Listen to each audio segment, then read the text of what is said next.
Ram cool down Ram, వెళ్దాం పద.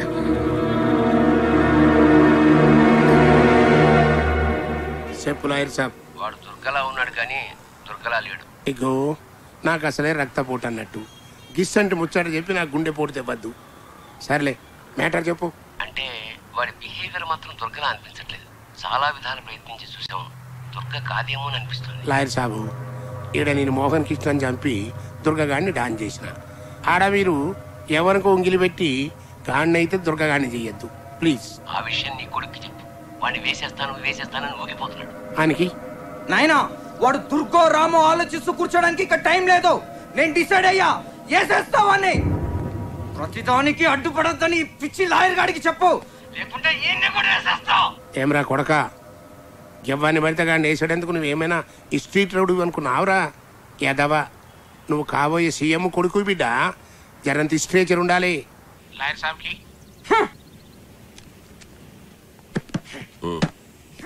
గాడి దుర్గగాడి అని జర్రంత డౌట్ వచ్చిన సప్పుడు చేయకుండా బ్యాక్ వచ్చేయండి. గాని సంగతి తర్వాత చూద్దాం. నువ్వేం వరీ కాకు, నా దగ్గర ఒక ప్లాన్ ఉంది. ఓకే?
ఏమైంది?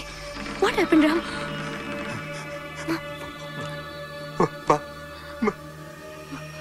చైతు అక్కడ బయట ఆడుకో.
ఎందుకు నా వెంట పడుతున్నారు?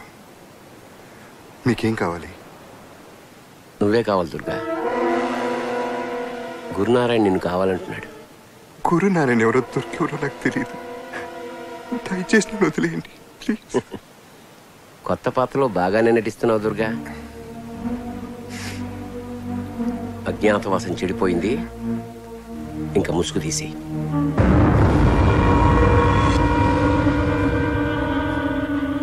ఓపిక కూడా హద్దు ఉంటుంది. గీత దాటడం ఎవరికి మంచిది కాదు. నిజమే, ఓపిక కూడా హద్దు ఉంటుంది.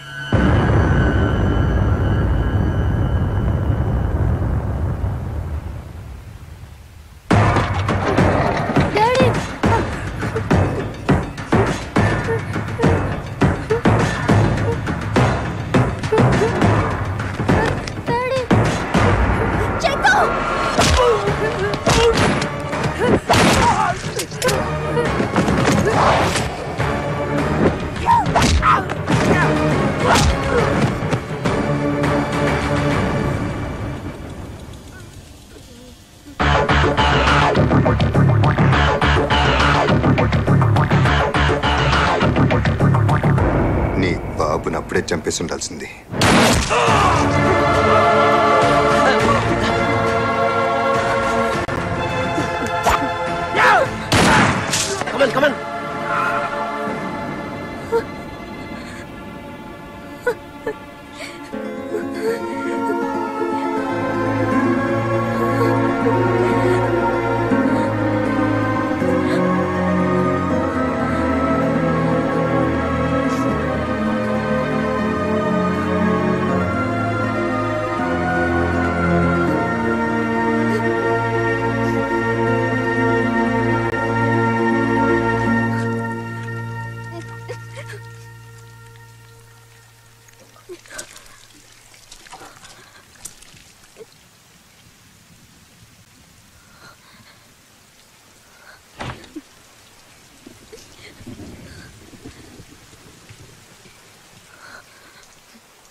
పాండ్యాన్ని కలిశాను.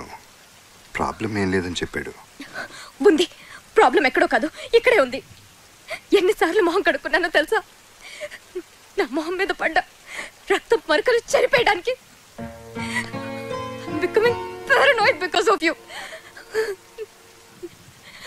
నువ్వు హంతకుడివి, హైదరాబాద్ లో హత్యలు చేసి వచ్చావు. And all this time I have been living with the killer. You cheat.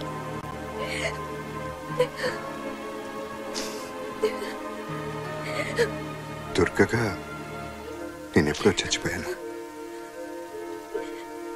రామ్గా మారటానికి నాకు చాలా కాలం పట్టింది.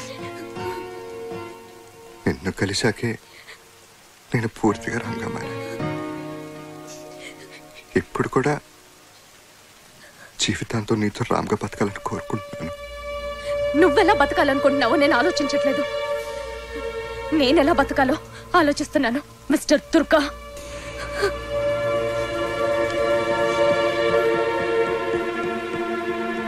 హోమ్ మినిస్టర్ గారు, గురునారాయణ మీ ప్రభుత్వాన్ని చేతకాని ప్రభుత్వం అని, ముఖ్యంగా మిమ్మల్ని చవట దద్దమని అన్నారు. మీ కామెంట్ ఏంటి? నేను సభ్యత గలవాణ్ణి, నో కామెంట్ అంటాను. జీడేంద్ర తిట్టకుండానే తిడతాండు. ప్రభుత్వంపై ఆరోపణలు చేస్తున్నారు. నువ్వేంది ఫీజు కొట్టేసిన బల్బు లెక్క ముఖం పెట్టిను? ఆన్సర్ చెప్పు. కరెక్ట్ అన్నా. ఏంది గాంధానా? అదా ఉద్యమం హింసాత్మకం కావడం వెనుక గురునారాయణ ప్రమేయం ఉందని మీరు భావిస్తున్నారు? ఏమైనా కానీ ఈ మీడియా వాళ్ళు అంటే నారదుడు అన్నట్టు. మన్ని రెచ్చగొట్టి అపోజిషన్ తిట్టిస్తారు, అపోజిషన్ రెచ్చగొట్టి మన్ని తిట్టిస్తారు. ఇద్దరి మధ్యన బత్తి పెట్టి ఇచ్చిడేలా కూకుని రాజా మన ఇద్దరి మధ్యన నసద్దు పాయింట్కి వద్దాం నిజం చెప్పాలి అని స్టూడియోలో ఎంజాయ్ చేస్తారు. ఇచ్చండి పురుసట్ టైంలో టీవీ చూస్తే ఎట్టుండాలి, మస్తు మజా రావాలి. Channel March. ఇప్పుడు మీరు చూసింది సినిమా మొదలెట్టే ముందు చూపించే న్యూస్ రీల్ కాదు, మన ఇండియా చేజార్చుకున్న అవకాశాల జాబితా.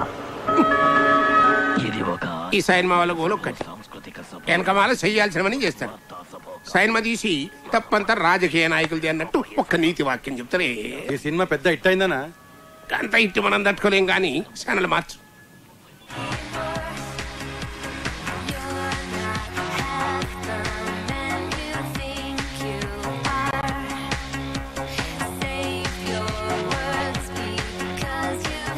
అది జెంట్స్ లో మైకేల్ జాక్సన్ చూసిన, లేడీస్ లో ఈ పోరిని చూసిన. వరెవ్వా ఇలా బాడీలో ఈ స్ప్రింగులు గిట్లుంటాయిందిరా.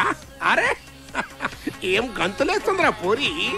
అది పోరిగా మరి ఆడన్నా 50 ఏళ్ళు ఉంటాయి. గట్లనా? దీని తల్లి ఇది ఇంకా చిన్న పోరి అనుకుని మా ఊరికి లగ్గం చేద్దాం అనుకున్నా. అబ్బే పోరి సారీ, నీ బ్యాడ్ లక్. ఏమైతే మంచిగా అన్నావు. కంటిన్యూ.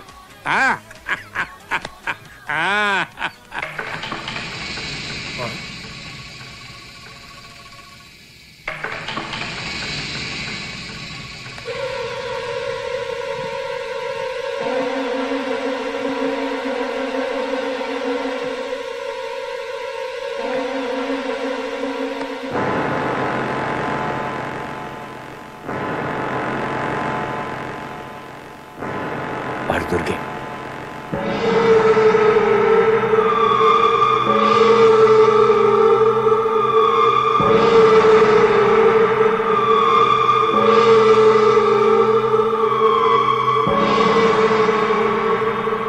జిందగీలా ఒక్కటి కోరిక మిగిలిందనుకున్నా. నేను సీఎం అవుడు కాదు, 2 ఆ దుర్గగాడు సచ్చుడు.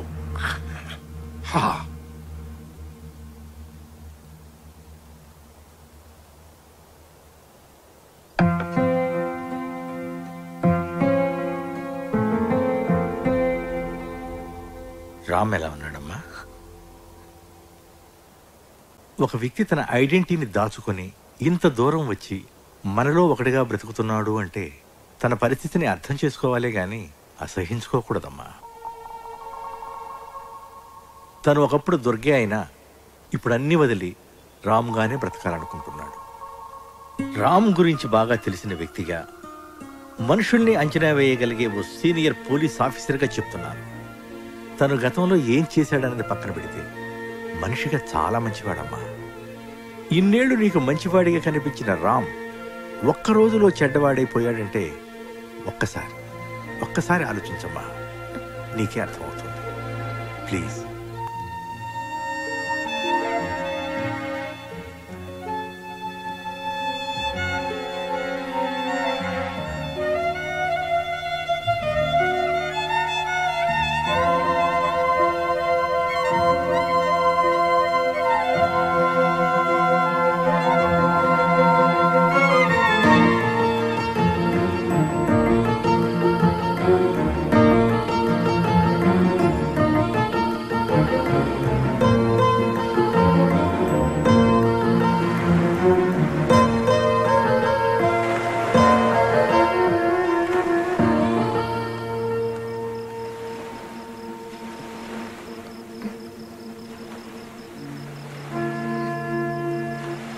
మొట్టమొదటిసారి నువ్వు నాకు పరిచయం అయినప్పుడు నీ వెనక ఏదో బాధాకరమైన కథ ఉందనిపించింది. ఆ గాయాన్ని నీకెప్పుడూ గుర్తు రానియకూడదు అనుకున్నాను. అప్పుడు మనం కలిసి బతకడానికి నాకు అనవసరం అనిపించిన నీ గతం ఇప్పుడు మనం విడిపోవడానికి కారణమైంది. అందుకే నీ గురించి తెలుసుకోవాలనుకుంటున్నాను.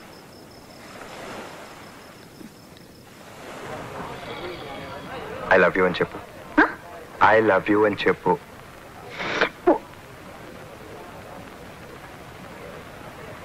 తప్ప నాకు ప్రపంచంలో ఎవరితోనూ పని లేదనుకునేవాడిని.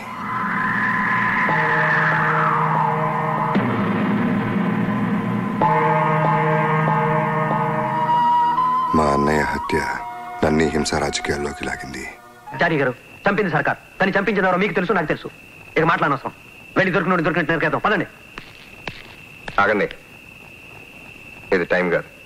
దీనికి ఏమైనా ముహూర్తం చూడాలా? నోర్మి, చచ్చిపోయింది మా అన్నయ్య. మనందరం ఆవేశంతో ఆలోచిస్తాం. ఇప్పుడు మనం ఆలోచించాల్సింది చంపడం గురించి కాదు. ఆ మనుషులు ఎవరో మనకు తెలుసు.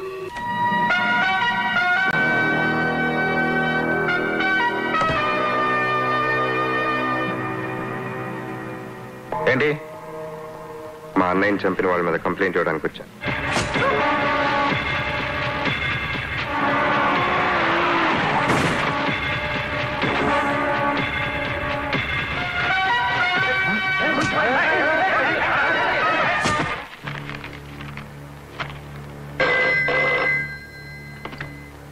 హలో, వాసుని నర్సయ్యని కలివింది ప్రసాద్ని చంపేశారు సార్. ఏది ఏమైనా సరే, ఎంత మందిని చంపైనా సరే, మా అన్నయ్య చేసింది నిలబడతాను. సమాజాన్ని బాధ్యతగా ప్రేమించే అనిత నేను వెళ్తున్న దారి తప్పని భావించింది. నా జీవితం నుంచి వెళ్ళిపోయి ఒక పోలీస్ ఆఫీసర్ని పెళ్లి చేసుకుంది. నాకు గురునారాయణకి మధ్య ఆధిపత్య పోరులో అమాయకులు బలైనప్పుడు బాధ్యత గల జర్నలిస్ట్గా అనితకు, ఆమె భర్త భరద్వాజకు గురునారాయణతో పాటు నేను శత్రువుగా కనపడ్డాను. కానీ ఒక్కడు మిగిలిపోయింది భయ. గాడే గా సీఎం గాడొక్కడు. పదవి కోసం ఎంత దారుణానికైనా ఒడిగట్టే గురునారాయణకు నాతో పాటు అనిత భరద్వాజులు కూడా శత్రువులయ్యారు. నన్ను కొట్టినోని బతికి బట్టగట్టనిస్తాను. తన భర్తని గురునారాయణ చంపబోతున్నాడని తెలుసుకున్న అనిత నా సహాయం కోరింది. వేల మంది అమాయకులు ప్రాణాలను బలిపెట్టి సీఎం అవ్వాలనుకున్న గురునారాయణ ప్లాన్ని నేను అడ్డుకున్నాను. గురునారాయణ తీవ్రంగా గాయపడటానికి, మత కలహాల కుట్ర కేసులో జైలుకి వెళ్ళటానికి నేను కారణమయ్యాను.